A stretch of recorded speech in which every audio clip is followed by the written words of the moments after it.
अगर आपको अपनी ऑडियो क्वालिटी को इम्प्रूव करना है तो जो सबसे पहला पॉइंट आपको कंसिडर करना है वो है माइक्रोफोन।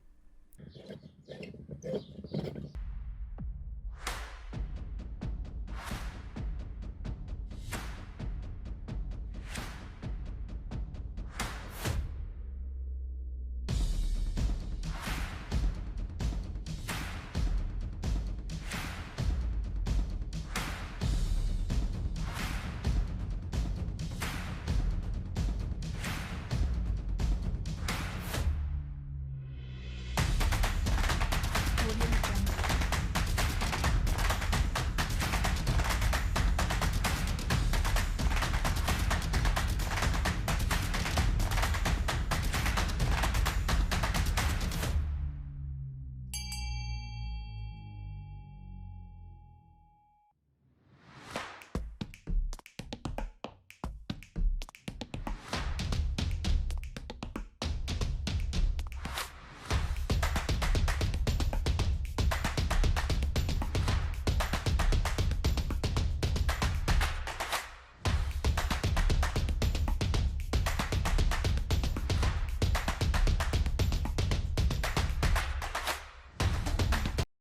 तो यहाँ पर ये जो माइक्रोफ़ोन मैं इस्तेमाल कर रहा हूँ ये एक यूएसबी कंडेंसर माइक्रोफ़ोन है और इसके बारे में अब मैं थोड़ी बहुत बात करता हूँ।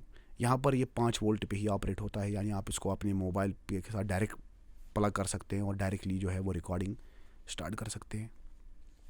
यहाँ पर इसके सामने 2 नॉब्स आपको दिए गए हैं, गेन नॉब दिया गया है और वॉल्यूम का नॉब दिया गया है। ये जो वॉल्यूम का नॉब है ये आप सुन पाते हैं ज़ीरो लेटेंसी के साथ, अपनी आवाज़ को जो भी रिकॉर्ड हो रही है वो आप डायरेक्टली सुन पाते हैं रियल टाइम में, जो कि बहुत ही ज़बरदस्त फ़ीचर है इस माइक्रोफ़ोन का। और यहाँ जो गेन नॉब है, अगर आप इसके गेन को बढ़ाएंगे तो आप देखेंगे कि जो इसका गेन है वो बढ़ जाता है, जिस तरह से मैंने इसके गेन को बढ़ा दिया है। और इसी तरह से मैंने यहाँ पर इसके गेन को मैक्सिमम कर दिया है। इसी तरह से मैं गेन को जो है वो कम करता हूँ और आप देखेंगे कि इस माइक्रोफ़ोन जो है ये आप कम आवाज़ को रिकॉर्ड कर पाएगा, क्योंकि मैंने जो गेन है वो बहुत कम कर दिया है।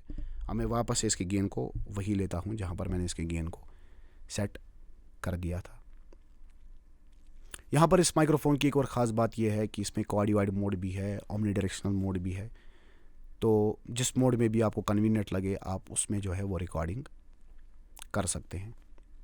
यहाँ पर इस माइक के साथ मैंने एक स्टैंड भी ख़रीदा है, जिसमें मैंने आपको दिखाऊंगा कि ये माइक आपको किस तरह से फ़िट करना है अपने टेबल के ऊपर, क्योंकि जो स्टैंड है इसके साथ जो डिफ़ॉल्ट स्टैंड आता है वो बहुत ही इनकन्वीनियंट है। उसमें आपको पूरी तरह से झुकना पड़ेगा और बहुत ज़्यादा उसके साथ जो है एनवायरनमेंट की आवाज़ भी, अनवांटेड जो नॉइस है वो भी रिकॉर्ड होगी। तो यहाँ पर बेहतर है कि आप 500-600 रुपये का जो है वो स्टैंड ले, जिस तरह से मैंने लिया है, और अपने टेबल के साथ रखें और ये बहुत ही कन्वीनियंट बन जाता है। यानी आप माइक को जो है वो कहीं भी फिर ले जा सकते हैं और अपनी कन्वीनियंट के हिसाब से जो है इसको सेट कर सकते हैं।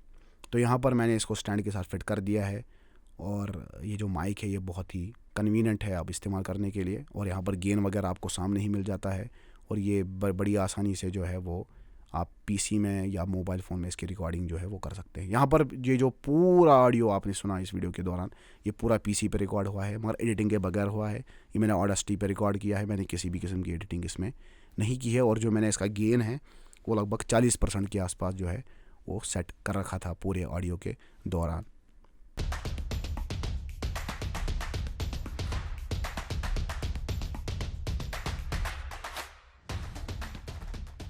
माइक्रोफ़ोन एक ऐसा डिवाइस होता है जो ऑडियो एनर्जी को इलेक्ट्रिकल सिग्नल में कन्वर्ट करता है और उसी इलेक्ट्रिकल सिग्नल को प्रोसेस करके जो है हम वापस स्पीकर को देते हैं, और स्पीकर माइक्रोफ़ोन का बिल्कुल उल्टा काम करता है। वो उसी इलेक्ट्रिकल एनर्जी को वापस मैकेनिकल एनर्जी में कन्वर्ट करता है। यहाँ पर दोनों में आप देखेंगे, स्पीकर में भी और माइक में भी एक कॉमन चीज़ होती है जिसे हम डायफ्राम या मेम्ब्रेन कहते हैं। जब भी हम साउंड एनर्जी को प्रोड्यूस करते हैं तो ये जो डायफ्राम है ये वाइब्रेट करने लगता है, बहुत ही सेंसिटिव होता है। क्योंकि साउंड एनर्जी एक मैकेनिकल एनर्जी होती है और एक वेव होती है, तो ये डिस्टर्बेंसेस पैदा करती है हवा में, जिसकी वजह से ये जो डायफ्राम है ये उसकी एनर्जी से जो है मूव होता है। अब ये जो डायफ्राम है, जो इसकी वाइब्रेशन होगी यही हमारे साउंड सिग्नल को रिप्रेजेंट करती है। मगर आखिर ये इलेक्ट्रिकल सिग्नल में किस तरह से कन्वर्ट होती है, इसके लिए 2 प्रिंसिपल्स होते हैं। पहला प्रिंसिपल है मूविंग कॉइल का, यानी डायफ्राम के साथ ही अटैच की जाती है कॉइल, और वो जो कॉइल होती है जब वो हिलती है, जब भी हम साउंड एनर्जी प्रोड्यूस करते हैं तो डायफ्राम के साथ वो कॉइल भी हिलती है, और जब वो कॉइल हिलती है तो उसके बीच में एक मैग्नेट होता है, और जब मैग्नेटिक फील्ड में वो कॉइल हिलती है तो वो इलेक्ट्रिकल सिग्नल को जो है वो पैदा करती है, जो हमारी वॉइस के सिग्नल को रिप्रेजेंट करती है। ऐसे माइक्रोफोन्स को हम डायनेमिक माइक्रोफोन्स कहते हैं। मगर यहाँ पर आपने नोटिस किया होगा कि जो मूविंग कॉइल है उसकी वजह से जो डायफ्राम है वो भारी हो जाता है, यानी वो सेंसिटिव नहीं रहता। यानी अगर आप डिस्टेंट नॉइसेज या कम इंटेंसिटी के नॉइसेज जो है वो एक कंडेंसर माइक्रोफोन के बजाय एक डायनेमिक माइक्रोफोन पे रिकॉर्ड करेंगे तो वो अच्छी नहीं आएगी, क्योंकि उसमें मूविंग कॉइल होती है। कंडेंसर जो माइक्रोफोन्स होते हैं उनमें किसी किस्म की कॉइल नहीं होती, बल्कि वहाँ पर डायफ्राम और बैक प्लेट होता है, जिसके दरमियान एक कैपेसिटेंस या एक पर्टिकुलर इलेक्ट्रिक फील्ड को जो है वो मेंटेन किया जाता है एक पावर सोर्स की मदद से। जब डायफ्राम साउंड एनर्जी की वजह से हिलता है तो वो जो इलेक्ट्रिक फील्ड है वो चेंज होता है, और वही रिप्रेजेंट करता है हमारी वॉइस को। दोस्तों, इसके बाद जो स्पेसिफिकेशन है माइक्स की वो है पोलर पैटर्न, यानी माइक जो है वो किस डायरेक्शन से आवाज़ को रिकॉर्ड करती है। जो ओमनी डायरेक्शनल माइक्रोफोन होता है वो चारों तरफ से आवाज़ को रिकॉर्ड करता है, और उसकी जो सेंसिटिविटी है वो चेंज नहीं होती, यानी चाहे आप दाएं से बोले, बाएं से बोले, किसी भी डायरेक्शन से बोले, वो 360 डिग्रीज में एक सेम सेंसिटिविटी के साथ आवाज़ को जो है वो रिकॉर्ड करता है। जो यहाँ पर माइक्रोफोन मेरे सामने है जिसमें मैं अपनी आवाज़ को रिकॉर्ड कर रहा हूँ, क्योंकि आप नोटिस करेंगे कि जब मैं इसके पीछे से बोलने की कोशिश करूँगा या इसके दाएं से बोलने की कोशिश करूँगा तो आप देख रहे होंगे कि इसकी जो वॉइस है वो कम रिकॉर्ड हो रही है, क्योंकि इस टाइम पे मैंने इस माइक्रोफोन को कार्डियोइड मोड में रखा है, यानी ये कुछ डिग्रीज तक ही जो है वो वॉइस को कैप्चर करेगा, और पीछे की आवाज़ को ये मिनिमम कैप्चर करेगा। यानी जहाँ पर आपको अपने बैकग्राउंड को आइसोलेट रखना हो, यानी आपको खाली अपने सामने की आवाज़ें जो है वो रिकॉर्ड करनी हो, तो उसके लिए आइडियल ये मोड है, कार्डियोइड मोड। यहाँ पर जितना जितना आप पहले इन कुछ एंगल से, यानी कि 130-140 डिग्री तक के जो है बराबर इसकी सेंसिटिविटी रहती है, उसके बाद जितना जितना आप दाएं बाएं जाते हैं या पीछे जाते हैं वो कम कम होती रहती है।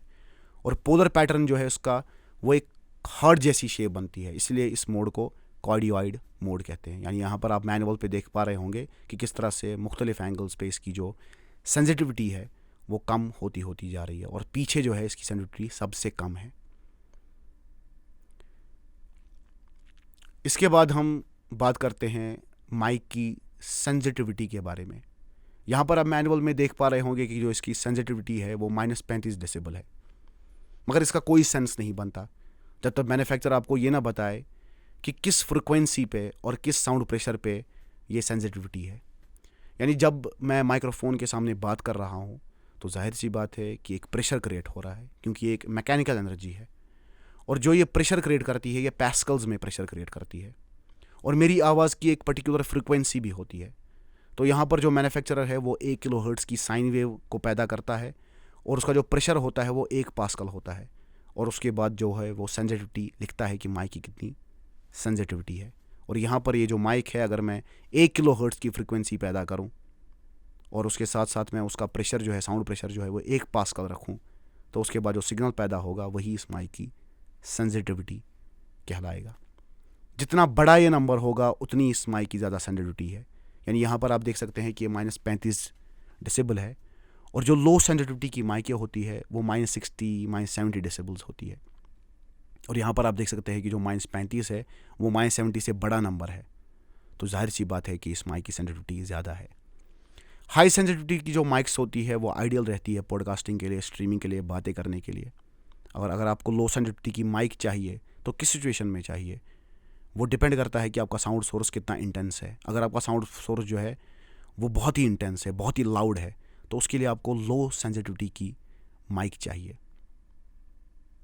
इसके बाद हम बात करते हैं फ्रीक्वेंसी रिस्पॉन्स की। यहाँ पर हम फिर से इसके मैनुअल में जाते हैं और देखते हैं कि इस माइक का क्या फ्रीक्वेंसी रिस्पॉन्स है, यानी मुख्तलिफ फ्रीक्वेंसीज़ पे ये इसकी जो सेंसिटिविटी है वो किस तरह से चेंज होती है।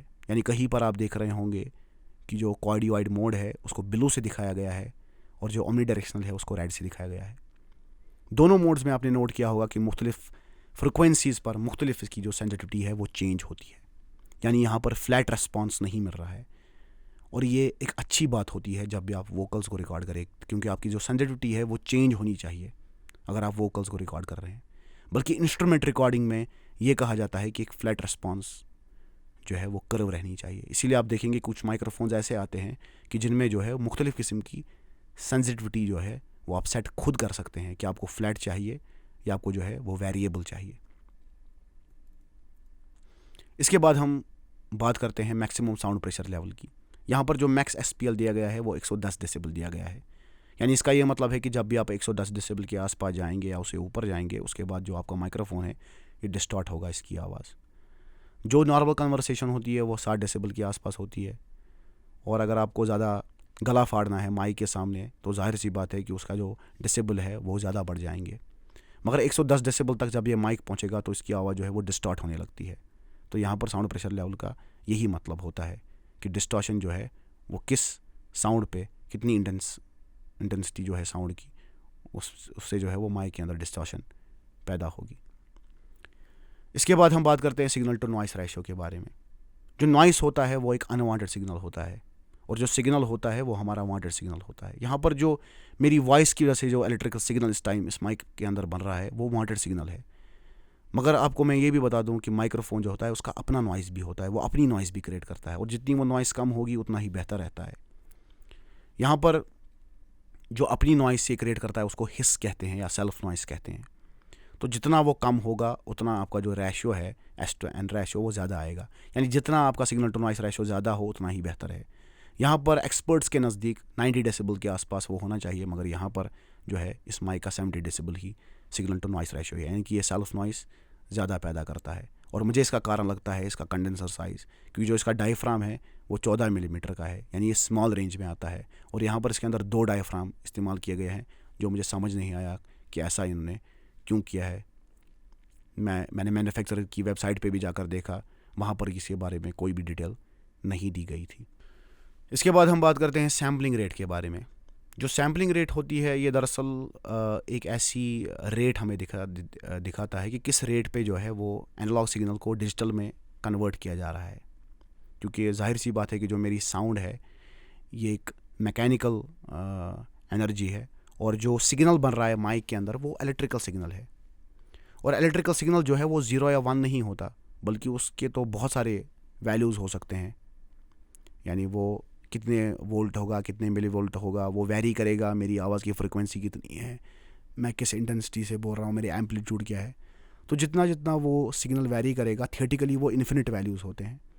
तो इतना हम डिजिटल में उसको नहीं लेते, बल्कि डिजिटल में जब हम एनालॉग सिग्नल को डिजिटल में कन्वर्ट करते हैं तो उस टाइम पे हम कुछ सैंपल लेते हैं और जो रेट होती है उस सैंपल लेने की उसको हम हर्ट्स में मेजर करते हैं। यानी कि उसकी कितनी फ्रिक्वेंसी, हम कितना तेज़ी से उसको सैंपल कर पा रहे हैं। तो यहाँ पर जो इसकी मैक्सिमम सैंपल रेट है वो 48 किलो हर्ट्ज़ है, जो कि नॉइक्विस्ट थ्योरम कहती है कि जब भी आप किसी डिजिटल जो है सिग्नल को ले रहे हैं किसी एनालॉग से, तो जो एनालॉग सिग्नल है उसकी जो फ्रिक्वेंसी है उसे डबल जो है डिजिटल की फ्रिक्वेंसी होनी चाहिए। अब यहाँ पर जो सैम्पलिंग रेट्स है वो आपको 96 किलो हर्ट्ज़ भी देखने को मिलेगी, 192 किलो हर्ट्ज़ भी देखने को मिलेगी। ये आप इसको एनालॉजी दे सकते हैं फ्रेम रेट के साथ, जो आपकी वीडियो की फ्रेम रेट होती है। यानी 60 FPS वीडियो आपने देखे होंगे, आपने 30 FPS वीडियो भी देखे होंगे, जिस तरह से ये वीडियो जो है 30 FPS में शूट हो रहा है। तो जो जितनी आपकी फ्रेम रेट होती है उतना आपका स्मूथ वीडियो होता है और उतना ही ज़्यादा आप उसके साथ छेड़खानी कर सकते हैं, यानी उसको स्लो मोशन बना सकते हैं, कुछ भी कर सकते हैं। तो इसी तरह से आप मान के चलिए कि ये उतने ही सैंपल लेता है, यानी उतने ये आपके ऑडियो के सैंपल लेता है पर सेकंड। उसके बाद हम बात करते हैं बिट डेप्थ के बारे में। बिट डेप्थ की आप एनालॉजी दे सकते हैं रेजोल्यूशन के साथ, यानी HD और 4K। जाहिर सी बात है कि जो 4K है वो ज़्यादा इन्फॉर्मेशन, यानी कि 4K वीडियो ज़्यादा बड़ा होता है, वो मेमोरी भी ज़्यादा लेता है और उसके अंदर इन्फॉर्मेशन भी ज़्यादा होती है। इसी तरह से जो 16 बिट है ये CD क्वालिटी होती है। 8 बिट की आवाज़ भी आपको सुनने को मिलेगी, 4 बिट की आवाज़ भी सुनने को मिलेगी। 8 बिट में आप बहुत ज़्यादा शोर सुनेंगे, 4 बिट में उससे भी ज़्यादा शोर होगा। 16 बिट जो है उसमें आपको शोर सुनने को नहीं मिलेगा। मगर यहाँ पर जो इन्फॉर्मेशन है वो बहुत ही कम होती है एज़ कम्पेयर टू 94 बिट, क्योंकि यहाँ पर एक रूल है कि आप 2 को पावर करना होता है जितने आपके पास बिट हो। यानी जब आप 2 को रेज़ टू पावर 16 करेंगे तो वो 65,000 के आसपास आता है, मगर जब आप 2 को रेज़ टू पावर 24 करेंगे वो 1.5 करोड़ से भी ऊपर जाता है। यानी कि 1.5 करोड़ वैल्यू जो है वो स्टोर होते हैं 24 बिट में, और जो 16 बिट है उसमें 65-66 हज़ार के आसपास स्टोर होते हैं। तो यहाँ पर बहुत बड़ा फ़र्क है। मगर यूट्यूब के ऊपर इस पर भी बहस है कि क्या 16 बिट जो है वो प्रैक्टिकल है 24 बिट पे रिकॉर्ड करना, क्योंकि वो कहते हैं कि यूट्यूब की जो कंप्रेशन है, जो आपको पता है कि कंप्रेशन जो है, जो यूट्यूब है वो आपकी वीडियो को भी कंप्रेस करता है और वो आपके ऑडियो को भी कंप्रेस करता है। तो वो कहते हैं कि यूट्यूब पे 24 बिट पे रिकॉर्ड करना किसी काम का है नहीं। मगर इस पे बहुत मैंने देखा कि इस पे झगड़े भी होते हैं, ये जो एक्सपर्ट्स है साउंड वगैरह के। तो मैं इस बारे में ज़्यादा और कुछ नहीं कह सकता।